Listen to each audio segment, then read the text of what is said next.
जसं जसं टाईम पुढे जात होता ते कॉन्ट्रॅक्शन्स आता हळूहळू वाढत होते आणि माझी बोलते सहनशक्ती संपली होती. मी नॉर्मल डिलिव्हरीसाठी पूर्णपणे रेडी होती. मला असं झालं की वाव, आता तर मी इझिली डिलिव्हरी करू शकते.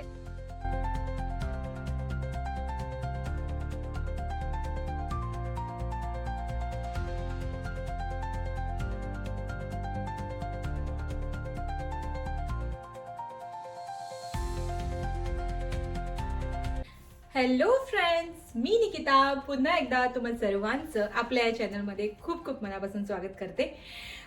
खरं तर बऱ्याच महिन्यानंतर मी तुम्हाला इथे भेटते. बरेच महिने झाले मी व्हिडिओ काही शूट केले नाही. आतापर्यंत जे तुमच्याकडे माझे व्हिडिओ पोहोचले तर ते मी खूप आधी शूट केलेले व्हिडिओ होते. म्हणजे माझे 9 मंथ जेव्हा चालू होतं त्यावेळेसच मी सगळे व्हिडिओ शूट करून ठेवले होते. तर आत्ता जवळजवळ 3.5 महिन्यानंतर मी खरं तर हा माझा व्हिडिओ शूट करते. माझं बाळ आता 3.5 महिन्याचं झालेलं आहे आणि ते आता माझ्या समोर आहे. ते खूप छोटं आहे त्यामुळे मी इतक्यातच तिला व्हिडिओमध्ये आणणार नाही. बट आज मी तुमच्यासोबत माझा डिलिव्हरी एक्सपिरियन्स शेअर करणार आहे. म्हणजे अमेरिकेत डिलिव्हरी कशा प्रकारे होते आणि इथे म्हणजे काय असं वेगळं असतं इथल्या हॉस्पिटलमध्ये आणि मेडिकलचं बिल कितपर्यंत येऊ शकतं डिलिव्हरीचं, हे सगळं काही मी तुम्हाला आजच्या व्हिडिओमध्ये सांगणार आहे. तर व्हिडिओ प्लीज शेवटपर्यंत पहा. मध्ये मध्ये मी माझ्या बाळाला एंटरटेन सुद्धा करत जाईल. आणि जर तुम्ही आपल्या या चॅनलवर नवीन असणार तर आपल्या या चॅनलला सबस्क्राईब करायला विसरू नका. सो चला, वेळ न लावता आपण व्हिडिओला सुरुवात करूया. खरं तर 39 वीक्समध्ये म्हणजे अरे बापरे, माझ्या बेबीने तिची काल वॅक्सिन होती तर तिथे तिच्या वॅक्सिनचं स्टिकर स्वतःहूनच काढलं खेचून.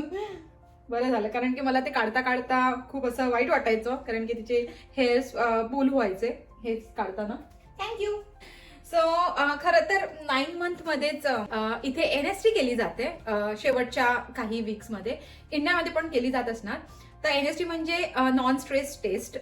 तर म्हणजे बाळ आतमध्ये आहे तर त्याला काही स्ट्रेस नाही आहे किंवा कॉन्ट्रॅक्शन जे येत असतात तर त्याला बाळ कसं रिॲक्ट करत असतं हे सगळं काही बघतात डॉक्टर. तर अशीच टेस्ट चालू होती माझी एव्हरी वीकमध्ये. शेवटच्या वीकमध्ये जेव्हा मला ते कॉन्ट्रॅक्शन आले त्यावेळेस बेबीचं थोडंसं हार्टबीट थोड्या क्षणासाठी ड्रॉप झालं होतं. तर डॉक्टरांना थोडंसं ते कन्सर्निंग वाटलं आणि डॉक्टरांनी सांगितलं की आपण आता NST रेग्युलर करूया तुझी. आणि त्यांनी मला हेही सांगितलं की आता तुम्ही तुमच्या आवडीची डेट चूज करू शकता डिलिव्हरीसाठी जर तुम्हाला हवी असेल तर. अदरवाईज तुम्ही ड्यू डेटला सुद्धा येऊ शकता. आणि इथे असंच असतं, जर एखाद्या कपलला त्यांच्या आवडीची डेट हवी असेल तर ते घेऊ शकतात त्यांच्याप्रमाणे. म्हणजे कोणाचं असं असतं ना की अॅनिव्हर्सरीला बेबी व्हायला हवा त्या डेटला, अशा पर्टिक्युलर डेट्स इथे चूज केल्या जातात. पण आम्ही तिच्या सेफ्टीसाठी थोडीशी म्हणजे माझी ड्यू डेट जी होती त्याच्या 3 दिवस आधीची डेट चूज केली आणि आम्ही हॉस्पिटलला गेलो. जसं आम्ही हॉस्पिटलला गेलो तर तसंच मला त्यांनी ॲडमिट केलं आणि त्यानंतर सगळी काही प्रोसिजर चालू झाली. त्यांनी माझ्या सगळ्या टेस्ट केल्या, सगळ्या काही नॉर्मल होत्या. तर हा तो व्हिडिओ आहे ज्यावेळेस मी तिथे ॲडमिट झाले आणि ते लोक सगळं काही माझं टेस्ट करत होते. सो या सगळ्या टेस्ट झाल्यानंतर NST वगैरे सगळं करून झाल्यानंतर कळालं की बाळ नॉर्मल आहे. पण आम्ही ऑलरेडी ती डेट चूज केलेली त्यामुळे त्यांनी आम्हाला त्याच दिवशी ॲडमिट केलं संध्याकाळी. तर हे बघा, ही माझी अशी रूम होती जिकडे मी माझं बेबी डिलिव्हर करणार होते. आणि हा बघा, हा चार्ट, ह्याच्यावरती सगळी इन्फॉर्मेशन त्यांनी लिहिली होती. म्हणजे माझं नाव, आमच्या बेबीचं नाव, आता मी कोणत्या स्टेजला आहे लेबरच्या वगैरे सगळं काही इन्फॉर्मेशन त्यांनी तिकडे लिहिली होती. आणि डिलिव्हरी कशी करायची म्हणजे हे बघा, इथे हा बाथरूम होता आणि त्याच्यामध्ये बघा बाथटब आहे आणि तिकडे टेम्परेचर वगैरे सेट करायला सगळं काही आहे. तर इथे बाथटबमध्ये सुद्धा डिलिव्हरी केली जाते हॉस्पिटलमध्ये. सो तसंही आपण चूज करू शकतो, बट मी तसं काही केलं नव्हतं. आणि अशी काहीशी माझी रूम होती. इथेशी माझी व्यवस्थितपणे काळजी घेत होता आणि जेवण पण हॉस्पिटलमध्येच आम्हाला मिळत होतं. आणि संध्याकाळी जसं ॲडमिट केलं तसं तर त्यांनी नॉर्मल डिलिव्हरीची सगळी प्रोसेस चालू केली. मला त्यांनी मेडिसिन द्यायला सुरुवात केली.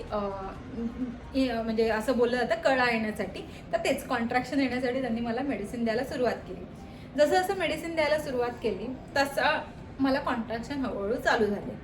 जसे माझे कॉन्ट्रॅक्शन चालू झाले तर तो दिवस होता संडे आणि संडेला मी संध्याकाळी ॲडमिट झाले.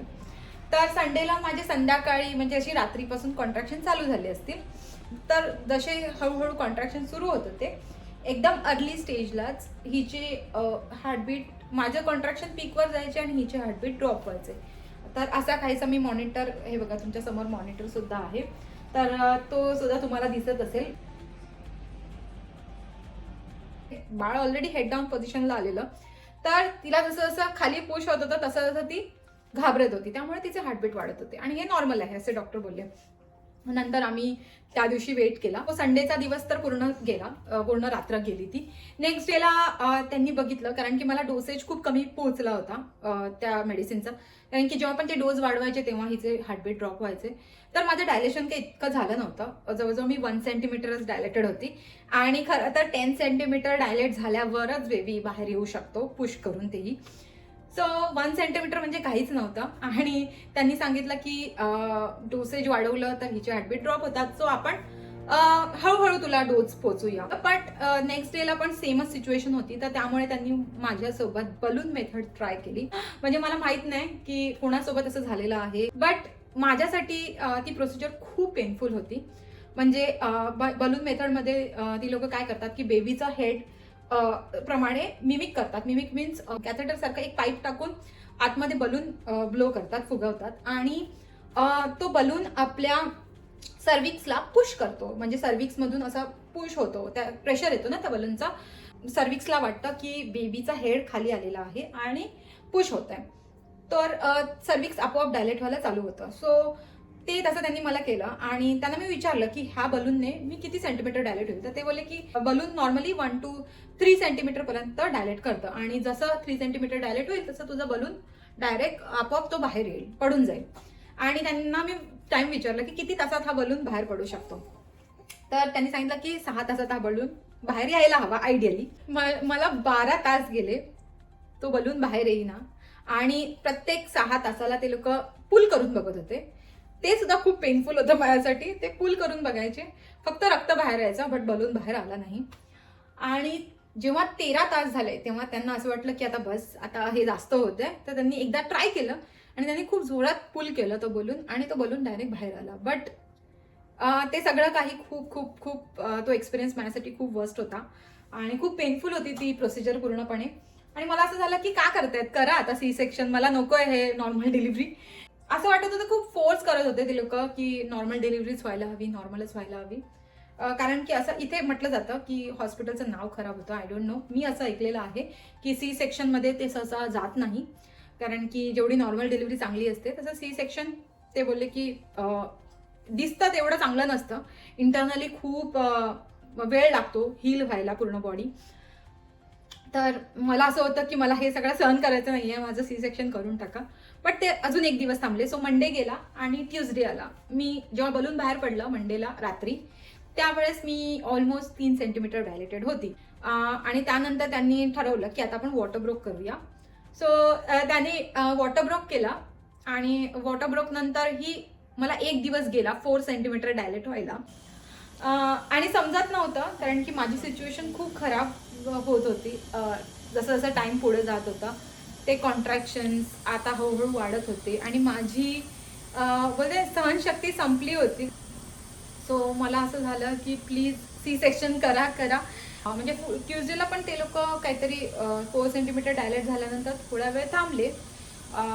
आणि त्यावेळेस जेव्हा माझे कॉन्ट्रॅक्शन खूप वाढले त्यावेळेस मी एपिड्युरल घेतलं. एपिड्युरल म्हणजे काय असतं की नॉर्मल डिलिव्हरीला पेन पूर्णपणे निघून जातं, म्हणजे आपल्याला फक्त पुश करायचं असतं. मग त्या स्टेजला म्हणजे इथून आपला खालचा भाग पूर्णपणे नम होतो. तो एपिड्युरल जेव्हा मी घेतलं तर घेतल्यानंतर तर मला खूप छान वाटलं. म्हणजे मला असं वाटलं मी इझिली डिलिव्हरी करू शकते. बट त्याच्या आधी जे माझ्यासोबत झालं, म्हणजे एपिड्युरल देताना त्यांनी लिटरली एकदा आउट घालवलं होतं बॅकमध्ये. सो मला खूप ते पेन झालं आणि त्यानंतर त्यांनी पुन्हा एकदा ते इंजेक्शन, म्हणजे ती सुई घातली, ती निडल. म्हणजे एपिड्युरल मला 2 वेळा मिळालं असं झालं ते. आणि मी नॉर्मल डिलिव्हरीसाठी पूर्णपणे रेडी होती. मला असं झालं की वाव, आता तर मी इझिली डिलिव्हरी करू शकते. बट ते एवढं इझी नव्हतं. म्हणजे डिलिव्हरी इझी होऊ शकत होती, बट जसं जसं ते लोक डोस वाढवत होते मला कॉन्ट्रॅक्शनचे, तसं जसं हिचे हार्टबीट ड्रॉप होतच होते. तर मला असं झालं की प्लीज मला रिस्क नाही घ्यायची आहे आता. सेमच सिच्युएशन आहे. जर 4 सेंटीमीटरला तिची सिच्युएशन अशी आहे, तर 10 सेंटीमीटर होईपर्यंत तिची सिच्युएशन काय होईल. तर मला असं झालं की इट्स ओके, ते लोक ट्राय करतात नॉर्मल डिलिव्हरीसाठी, विच इज गुड. तर मी त्यांना त्यांचं काम करू दिलं. बट ट्युजडेच्या रात्री 12 वाजता त्यांनी फायनल डिसिजन घेतला आणि त्यांनी मला सी सेक्शनला नेलं. त्यांनी सांगितलं की बेबी सेमच बिहेव करते अजूनपर्यंत, सो आपण आता सी सेक्शनला जाऊया. आणि मी फायनली असा मोकळा श्वास घेतला की ठीक आहे, आता सी सेक्शनला जाणार म्हणजे मी लवकरच माझ्या बेबीला भेटणार. आणि त्यानंतर जसं सी सेक्शनला जाणार तोपर्यंत माझं काय झालं होतं की एपिड्युरलचा थोडा थोडा इफेक्ट कमी होत होता. म्हणजे आता मला ते लोक प्रिक करत होते, असं त्यांनी मला सगळ्या ठिकाणी प्रिक केलं, कारण की सी सेक्शन करणार होते ते. सो प्रिक केल्यावर मला लागत होतं ते. मग त्यांनी डोस वाढवायचं ठरवलं, हेवी डोस द्यायचं ठरवलं.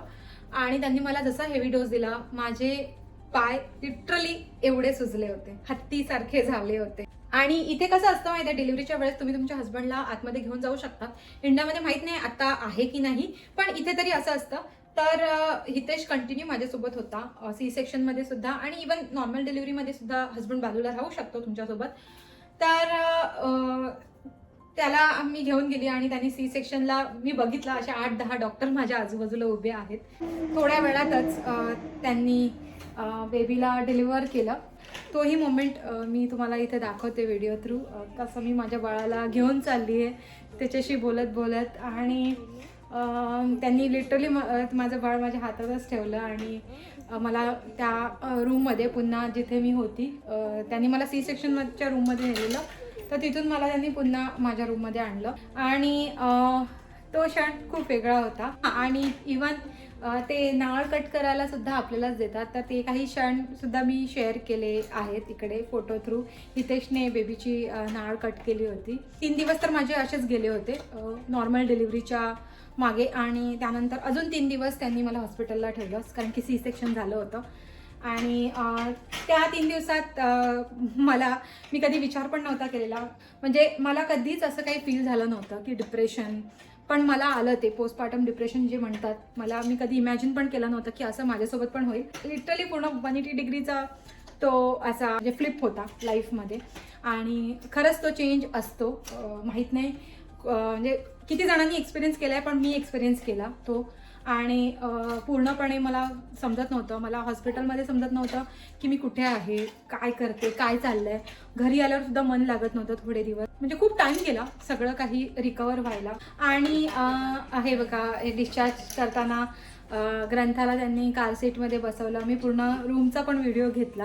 त्यांनी मला या पोस्टपार्टम रूममध्ये शिफ्ट केलं होतं त्यानंतर. तर हा त्या रूमचा व्हिडिओ आहे. आणि आम्ही निघतानाचे हे काही क्षण आहेत. हितेशने कार सीटमध्ये ग्रंथाला उचललं आहे. बाय द वे, आमच्या बेबीचं नाव आम्ही ग्रंथा असं ठेवलेलं आहे.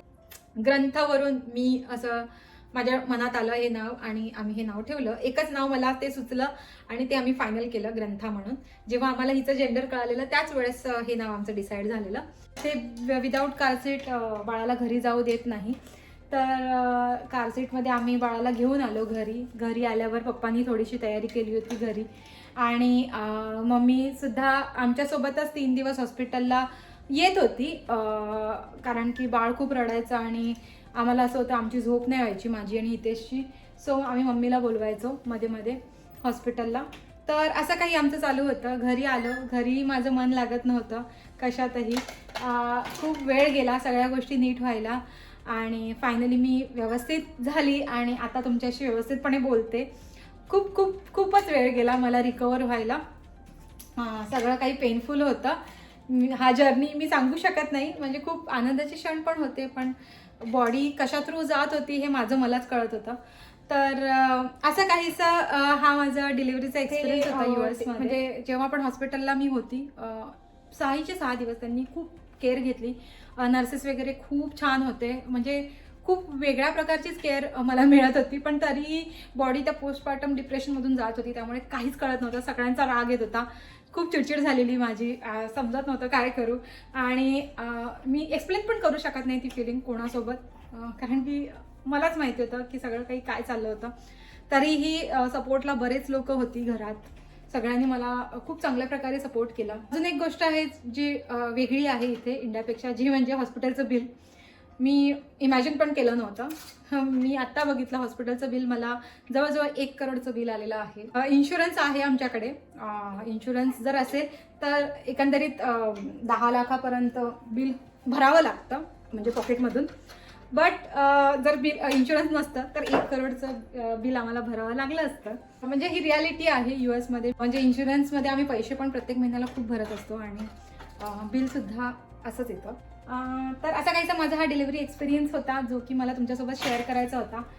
बरेच सारे क्लिप्स तुम्ही पाहिले इथे डिलिव्हरीमध्ये, कशी कशी मी गेली, काय काय झालं. तर आजचा हा व्हिडिओ तुम्हाला बाळ रडतंय म्हणून मी पटपट संपवते. आजचा हा व्हिडिओ तुम्हाला कसा वाटला हे मला तुमच्या कमेंट थ्रू नक्की कळवा. आणि तुम्ही जर आपल्या चॅनलवर नवीन असणार तर आपल्या चॅनलला सबस्क्राईब करायला विसरू नका आणि आपल्या व्हिडिओला शेअर करायला सुद्धा विसरू नका. भेटूया आपण लवकरच नवीन अशा व्हिडिओमध्ये. तोपर्यंत बाय, टेक केअर.